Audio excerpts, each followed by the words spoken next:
Hi, everybody. Welcome back to the channel. I am very pleased to have a special guest with me today. There are two things I'm doing different today. I'm using Zoom, which I never use anymore, although everybody's a Zoom expert these days. And I have a guest not from Canada, not from the US. Well, you are from Canada, but you're joining me all the way from Greece. For those of you who don't know, my guest today is Professor Ian Lee. He's an associate professor at the Sprott School of Business at Carleton.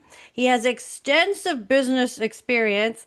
Before I read a little more of his intro, I want to say thank you for joining me. It is my great pleasure, Anita. This is a real pleasure to join you. And it's 10 o'clock at night here, but I'm just here for a 2 week holiday. I don't live in Greece. It's been a lifelong dream of mine on my to-do list to come to the Greek islands and see this magnificent paradise. I wonder if it's like what we see in the movies, the white buildings, the blue It water. All the buildings are white. It's incredible. The water is blue, blue, blue, and the sand is just absolutely white. And the temperature, there's no clouds in the sky. It never rains here, I don't think. And it's, 30 degrees every day. It's Oh, incredible. I'm so jealous. I'm in BC, the rainforest, right? And it's about to rain. It's going to rain. And I think it's like 16 degrees, so it's cold. But a little bit Right. more about you. I've watched you in many interviews. I'm sure people who are watching me right now have seen you on CTV and like everywhere, mainstream and on podcasts. And you have like extensive experience, I would say, in business and banking, but also Yeah. unique experience because you've dealt with the governments in a way. You've dealt with cabinet ministers, NGOs also in your banking experience. And I want to talk to you today because Canada, we need help. Something is Yes. really going wrong in our economy and with our Yes. GDP, and we Yes. we cannot succeed in business, but I don't think we're being helped. So let me ask you this. I've got a bunch of things to ask you, but Sure. let's start off with okay, rather than a big picture, start off with a small thing. The tariffs. Now, Right. the tariff situation has been so confusing. My friends, my girlfriends, they don't really understand tariffs. And I understand tariffs to be a tax. Tell me what you think about why Trump did this. And I have Yeah. and retaliatory tariffs. Is this a smart idea? Right.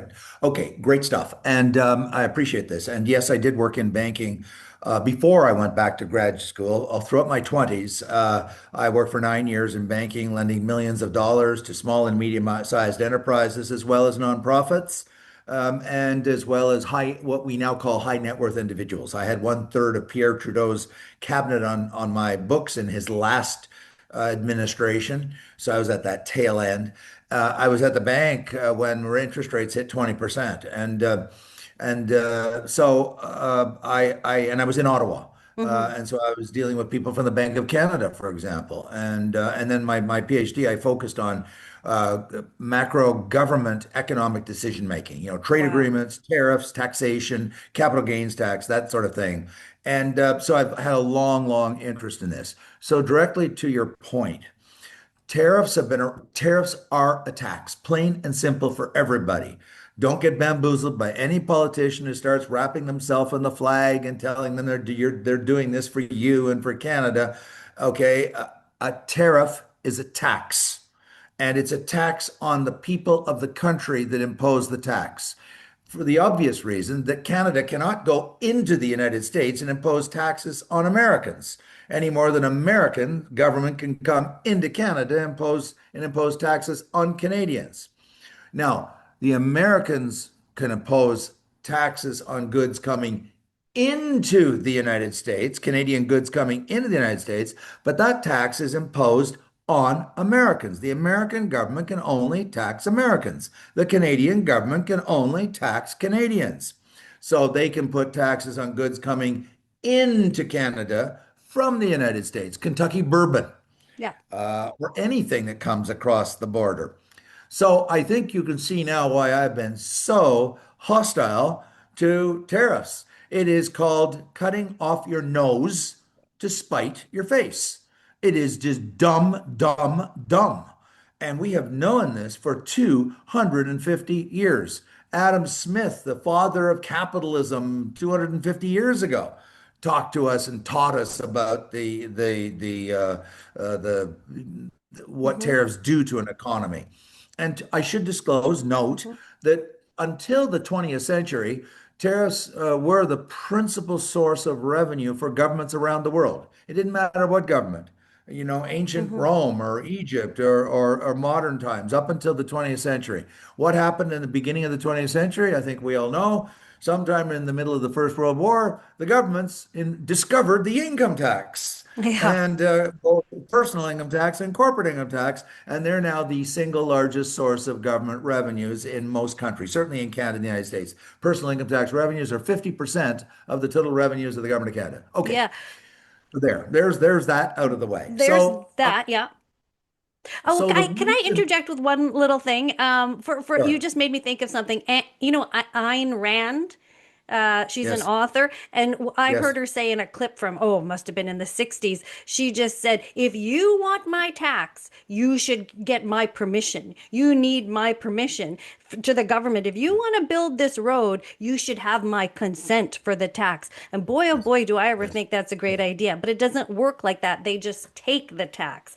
And another thing about tariffs that like maybe you could explain this to me. I have a friend, he builds houses. So he built a house in my neighborhood. He went to get garage doors. He was going to get them like last year, but then it wasn't ready and he wasn't quite ready for them. And then they were ready. But when he bought the garage doors, he bought them and he had to pay an extra $1,000 in tariffs because I guess am I he got the doors, I would imagine, from an American company.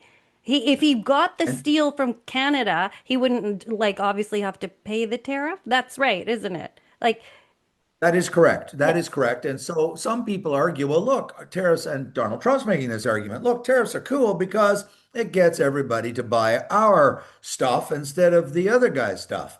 And that, I don't want to get too academic here, but there's a big fancy word that everyone should learn. It's called autarky. And autarky is the belief that a country should be completely self-reliant. And it's another really dumb idea that some people think is cool. There is one country in the world that has been really successful at autarky. It's called North Korea. They don't trade with anybody. And right. guess what? Yeah. They're unbelievably poor. Yeah. Why? Because we can't possibly build or make everything we need. We cannot grow blueberries in Ottawa in January in a snowbank. It is not possible, people. That's why we trade with other countries because some countries are good at growing blueberries in January and we're god awful at doing it. Some Right. countries are good at building John Deere tractors or my Microsoft Surface laptop that I'm talking to you on, which I love. Well, it's not made in Canada. And so we trade, the whole theory of trade, and I'm not going to go into that deeply, I promise you, but it's based on the idea of specialization. Some countries are good at one thing, but not good at others. We're really good at agriculture. Yeah. Our farmers and our products have a huge competitive advantage. We are very good at natural resources. We export enormous amounts of gas, natural gas and oil, timber. We're very good at banking. We really are. We've got some of the best We're banks in the world. We may not oh. like them, but they're really, really good. I'm saying that as a former banker, and I don't consult with them, but they're really good. There's other things we're terrible at. And so what countries do is they trade with those countries that have an advantage in some other area of the economy. Now, what Trump is trying to do, and I did read the paper written by his chief economist, who does have a PhD from Harvard in economics. I'm not trying to say that means he's right. I'm just saying he is not, there's a lot of people out there who say Trump doesn't know anything about anything. That's not true. He is, I don't agree with Trump's agenda. Okay, you always want to put that out there about his tariffs. But having said that, he does have a plan. Even if we don't agree with it, those people, and starting with the politicians in the national government of Canada, said Trump didn't know what he was doing. He didn't have a clue. He didn't have a plan. He has a plan. I don't agree with his plan, but let's be clear. He has a plan. And I wrote an op-ed in the National Post, in the Financial Post in January, it was published, that basically went through this paper by the chief economist who's now in the White House, and to basically synthesize and summarize the plan. And and I'll state it very quickly and bluntly, and because there is a logic to it. I said I don't agree with it, but it doesn't matter what I think. His argument is that since the end of the Second World War, when the modern international trading system was set up by the Americans, by the way, in 1945, because the world was in ruins, Japan had been, let's be blunt, they dropped atomic bombs on Japan. Germany was annihilated, destroyed. And so the Americans were 50% of the world's GDP because it was this enormous economy, and much of the rest of the world was in ruins. And so the Americans set up the post-Second World War economy, the IMF, the World Bank, the trading system, the GATT, which became the World WTO, et cetera, et cetera. Okay, they set up the rules of the game. Mhm. Trump has argued that in the last 30, 40, 50 years, countries around the world, including its own allies, including Canada, have cheated. And how they've cheated is they put tariffs on and protection, keeping out American goods. And for any Canadian who says, well, that's nonsense, we don't do that. Yes, we do.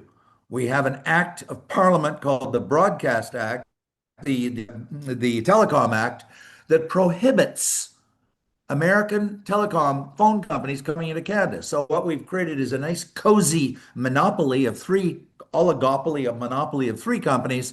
And guess what companies do when you limit competition? They put their prices up because they can, Yeah. because competition stops you from jacking up your prices. We've Yeah. done this in supply management. We've said American agriculture can't come into Canada. We won't let them send in their chickens or their butter or their milk. As a consequence, dairy prices and poultry and cheese are double. I'll repeat that. Double at the retail what you would be paying if we did not have supply management. In other words, whatever you pay for milk, cut it in half. If we got rid of the supply management, which is designed to protect the 8,000 dairy farmers, mostly in Quebec, who, by the way, according to StatsCan, are multimillionaires. Well, we do that by exploiting 40 million Canadians with prices much, much higher than they ought to be. And so Trump is saying countries around the world, including Canada, set up tariffs to protect their own industries to keep out American competition. So what Trump is saying in this plan is, okay, I'm going to put tariffs on all of you countries until you change your rules and get rid of your tariffs and stop keeping out our American companies. So that's in essence what he's trying to do with the tariffs. In other words, it sounds like I'm sympathetic. I'm opposed to all tariffs by any country, anywhere in the world, at any time, on any product whatsoever. I am just a black and white guy. I want a world with zero tariffs, zero. But what Trump is doing is saying, okay, all of you countries around the world, you're using tariffs against us. We're going to he's doing the reciprocal tariffs, the Yeah. retaliatory tariffs. He's the guy that started the retaliatory tariffs against everybody else. And he's saying, I want you to get rid of your tariffs. Now, he's gone farther I want to be honest with everyone. He's gone farther. He's trying to bring back American manufacturing to the Rust Belt, which is, by the way, those states that mostly voted for Donald Trump in the last election. The Yeah. Rust Belt states, Illinois and Michigan and so Yeah, forth, it makes are sense really, though. Like when he openly says, "I don't want your cars, I don't want your lumber, I don't want your steel. We don't want it from Canada or anywhere else. We want to cultivate yes, American growth and industry." yes, So in a way, I understand he's putting American first. If you buy yes, these Canadian goods, then tariff. It's tariff time. And so that's yes. what he's doing. And in a way, I understand that. I do too. I don't like it. Yeah. Don't agree with it, but I Yeah. understand it. But what you were also saying about the dairy and how it's basically all the Quebec dairy farmers or whatever. If our milk is now $6 a gallon, six Canadian dollars, right?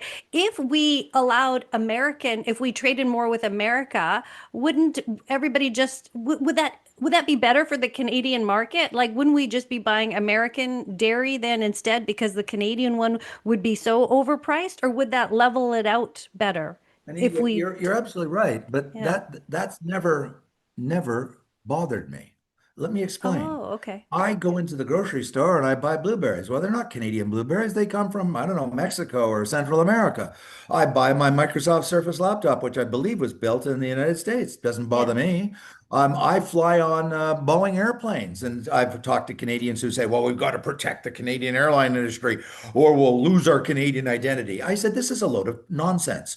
I've flown around the world in many countries teaching, and Hmm. I've flown on Lufthansa. I didn't become German and suddenly start speaking German because I flew on Lufthansa airline. I didn't move to the States and become an American because I flew on a Yeah. Boeing. I didn't become French because I flew on Airbus. Just because I buy foreign products doesn't mean I lose my Canadian identity. And so what I'm saying is the whole point of competition and trade is that it spurs and encourages firms to innovate. And this isn't just theory, this is reality. Firms that are more competitive, that survive, they survive by innovating, and they build a better mousetrap. They build a better iPhone, and then they sell more product. And so what the point of competition is to, yes, weed out the companies that are not efficient and productive, and they will go by the wayside. They will follow. They'll fail. Companies fail every year. I study the bankruptcy statistics coming out of the government of Canada. People don't realize thousands of companies go bankrupt every year. It's very Darwinian. I like to call it, it's the Darwinianism of the African svelte, the big lions eat the little giraffes and so forth.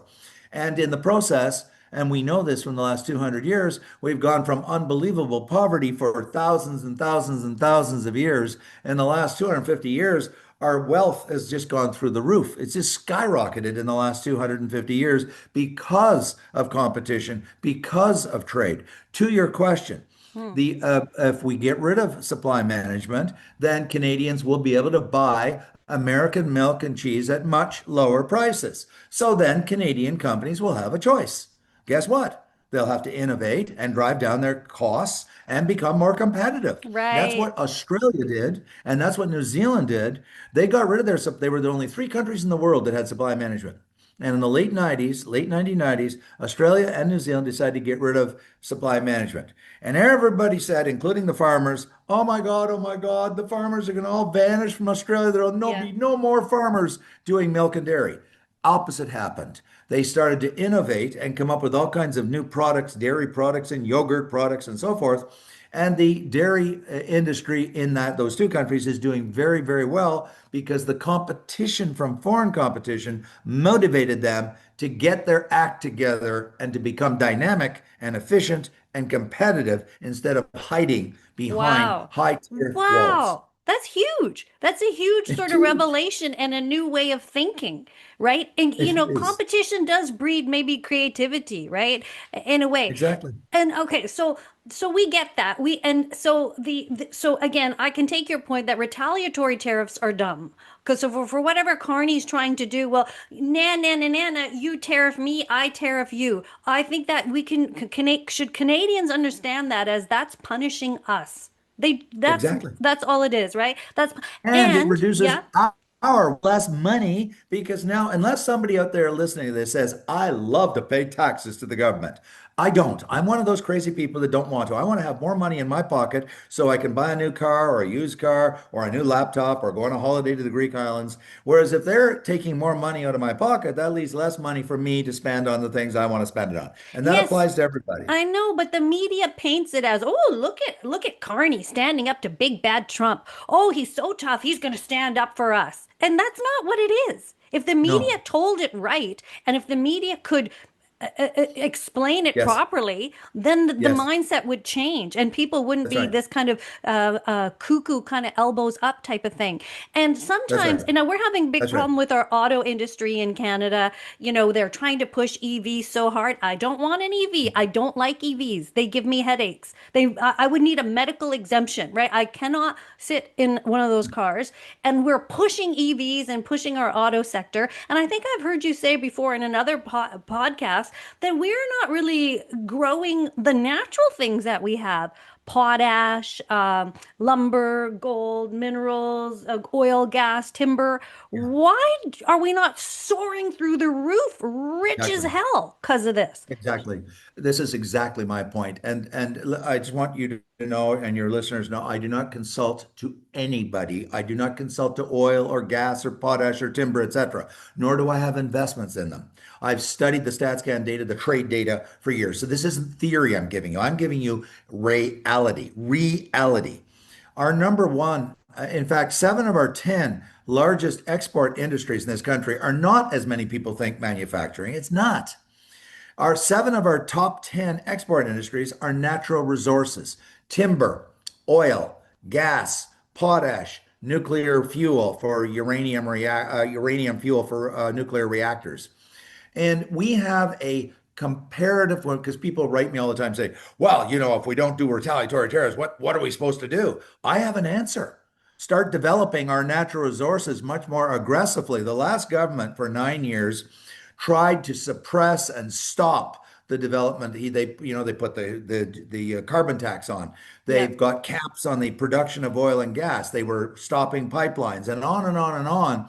When this is the source, a major source of our advantage. I'm not trying to say we're going to become mining employees. Right. 80% of our economy is in the services sector. And before anybody sends me an email that says you can't all work at McDonald's, the services sector is anybody who works all day long at a computer in a Yeah. building.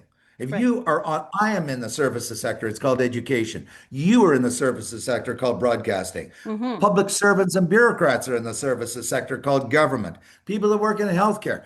Over 80% of our economy is the services sector writ large. That's not going to change. Banking is services, pension funds, consulting, etc. What I'm talking about is the contribution of resources. We are sitting on literally trillions of Mm-hmm. dollars of resources, and Germany desperately wants our LNG, and they said so publicly. Even though Mr. Trudeau denied it, the chancellor said, we want your gas. We don't want your big honking cars because we drive small cars in Europe. Same with Japan, same with South Korea, same with China. They do not drive F-150 trucks or 2-ton Lincoln Navigators. I teach every year in China.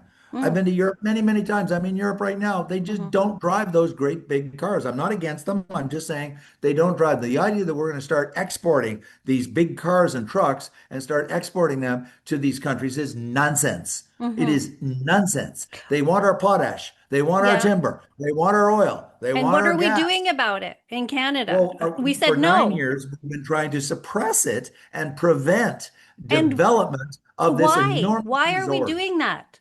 Why Well, it was are our because of leaders the doing that?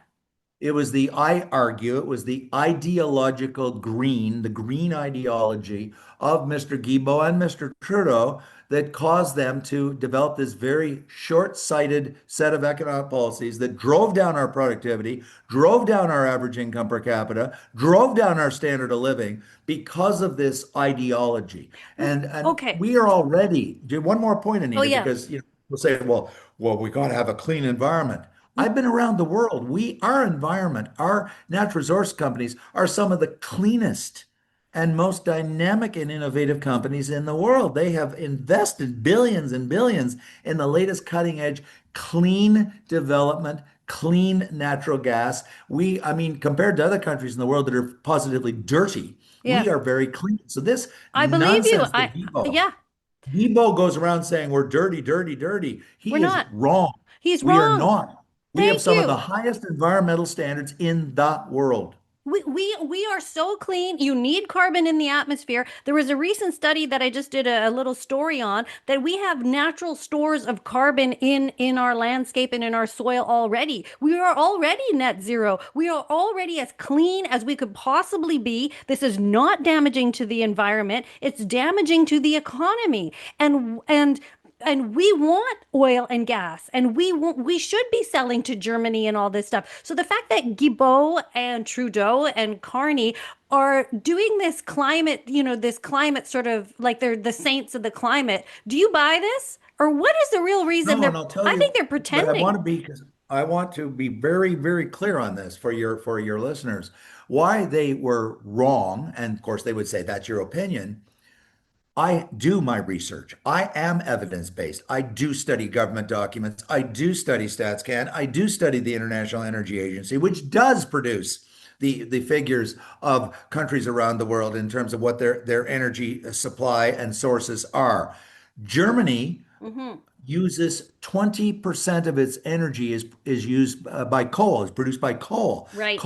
Has the highest emissions possible. China is 60% of its energy is from coal. I So what know. we would be doing if we were exporting LNG, which is the cleanest of all the fossil fuels, we would be displacing the coal, which is much dirtier. Everybody acknowledges that coal is much, much dirtier than oil or natural gas. And if we were exporting large amounts of LNG to China, Japan, which is also a large coal burning country, by the way, and so is South Korea. So Hmm. these are the countries that are causing the problem, not Canada. We're down to Yes. our coal is down to 2% of total energy used in Canada. We are almost coal free in Canada. We're 1.5% of the world's GDP emission of excuse me of the emissions GHG emissions in the world. And these countries I'm quoting are much larger emitters. So if they were serious, if Mr. Guilbeault was honest and serious and evidence based, he would have said, we need to export the liquefied natural gas to help China reduce its emissions, to reduce its reliance on coal. And instead, he tried to block, and it succeeded, as did Mr. Trudeau, in blocking the very solutions that would have helped China, Japan, South Korea, India, Germany reduce its emissions by allowing exports of LNG. In fact, they blocked them and stopped them. So they made the world worse, not better. It's just foolish. It's absolutely foolish, and the media doesn't explain this to the general public. So we are guilted into thinking that some sort of we're destroying the earth when we are not, where we could be doing so much better. We could be improving our own and the countries that we sell to also. Do you feel like Carney has good business acumen? Or is there something else going on with him? Otherwise, we'd be doing so much better. Are you willing Yeah, to give him a chance? But you can't hamstring business. This is what right, I'm hearing. Like we recently just right. BC Ferries contracted a Chinese company to build four new ships, saying that, oh, no Canadian company bid on this. Well, we have working standards, we have union wages. There are reasons why a Canadian company couldn't Right. compete with a Chinese company. So we're Yeah. supposed to be elbows up, but we've given that contract to China. Why are we not helping Canadian businesses succeed when we could be? Why do you Yeah. think that government is doing So, capital gains and all these things right. to us? I have been, I'm sure you know this, Anita, I have been an enormous critic of the former Trudeau government. I do not belong to any political party. I do not donate money to any political party. I do not allow lawn signs of any political party in federal, provincial, or municipal. So I don't have a dog in the hunt. But I can look at their policies and say, whether they make sense. And I've been extremely critical of the past Liberal government. The capital gains tax, as I said many times, we might as well put a great big sign on Canada and say, anybody with money to invest in this country, go away. Go to Right. America and invest your money. We don't want your capital No. investment in our country. We want to make our country more poor. That's basically what we did. We should have done what Flaherty did. And again, I'm not being partisan, but he used to brag about the tax advantage of Canada because he deliberately kept the Canadian income tax rates, corporate income tax rates, and capital gains tax rates just a little bit below the Americans. So they wouldn't have any incentive, investors in this country, to go there. He kept it lower. And that was just one example. I mean, I was critical of the bill that made the standards so high, the environmental standards so high, it's almost impossible to develop any new natural resource project in this country. And so there were many things they did wrong. To your question about Carney, I'm willing to give him the benefit of the doubt thus far. He's only been in office for whatever it is, 2 weeks, 3 weeks, 4 weeks. I do hear, and I am being very honest on this, I hear two Carneys talking. And I've Mm-hmm. heard them during the campaign as we all did. There's the Carney who's very pro-business, pro-growth, and I that's music to my ears. We're going to grow and become an energy superpower, and we're going to drive up or increase our productivity and so forth. But then he turns around and he puts Mr. Guilbeault in the cabinet. Yeah. And I thought that that sent a signal to investors around the world that the Canadian government is not serious about becoming an energy superpower because Mr. Guilbeault is such an ideologue, a green ideologue. He actually said there's no need for pipelines. And he's trying to stop. He continues, even though he's no longer the Minister of Natural Resources. Okay, he's the Canadian Identity Minister or whatever, Culture Hmm. Minister, and he's still trying to Yeah. interfere on the energy file. So what I'm saying is, so far he's made some good moves. He said the right things. Let's see if he delivers. We're not Right. yet clear if he will deliver. If he does, I will celebrate and praise him to the sky. If he doesn't, I will condemn him as much as I did Trudeau and Guilbeault in the last administration. And why I care so much about this, to be just so you know, Yeah. I have two children, two adult children who are struggling like a lot of young people. They're in their 30s, early Yeah. 30s, and I have two granddaughters. And I'm really worried about the decline of the Canadian economy and the OECD data. It's nonpartisan. It's the think tank of all the high income countries. And they're showing Canada's in steep decline. The IMF data is showing this. The World Bank data is showing this. Our productivity is down to 50% of the US. So when you benchmark Canada against the US, we are doing badly. And so we've got to turn it around. We've got to get rid of this ideological zealotry that was so anti-growth, that was hurting and harming and exploiting all our young people, I believe. And so that's why I've become so passionate about this. And I've been saying, in my interviews Hmm. that Mr. Carney has to turn this around. I wished he would remove Mr. Guilbeault to send a signal. If he doesn't, he should at least lock him up. And I don't mean that literally. I mean prevent him Hmm. from interfering on any economic policies whatsoever. He should just say, "You go in that back room and you just don't talk about Yeah. this. You're not Go. going to talk Yeah. about That's pipelines. right. You're not going to talk about the pipeline, the development of new projects." That's what we need to do to turn around the country. Oh, this is music to my listeners' ears. I really believe that. Now, I just said at the beginning of the show that I'm using Zoom today, and I don't normally use it, and it's giving me 2 minutes left. It's 2 minutes left, and I could talk to you all day because I asked my listeners if we had Yes. questions. They had questions about AI. Another listener had a question about why you don't like Canada Post. Like there is like I don't Sure. know if you do, or I think the business model of Canada Post needs to change, but. I'm going to have to bring you back in case we get cut off. I've enjoyed talking to you so much. There was so much more to talk about. Oh, and the budget. We have no Yes. budget. Can you give me Yes, we one don't. 60 seconds on the budget? Do you think this is a bad idea that he didn't present it? It's pretty bad. I do because budgets are about transparency that give confidence to investors. We have a decline in capital investment. And very quickly, before I run out of time, Mhm. I had Philip Crossout, a very, very, very senior statistician, to my class about 4 years ago. He said, if you want to know where any country is going in the future, look at the aggregate private capital investment in business, in technology, in firms, etc. today. He says, because 3 years from now, that's going to drive the growth. If that's your capital investment across the whole country is going down, then your economy is going to be declining as you go forward. We have lost capital investment. Capital is going to the United States because they're voting with their feet because they don't believe that Canada is as good a place to invest as the States is because of our policies that are hostile to business and to growing the economy. This has got to be turned around and changed if we want our economy to grow and create a better and increased standard of living for our young people.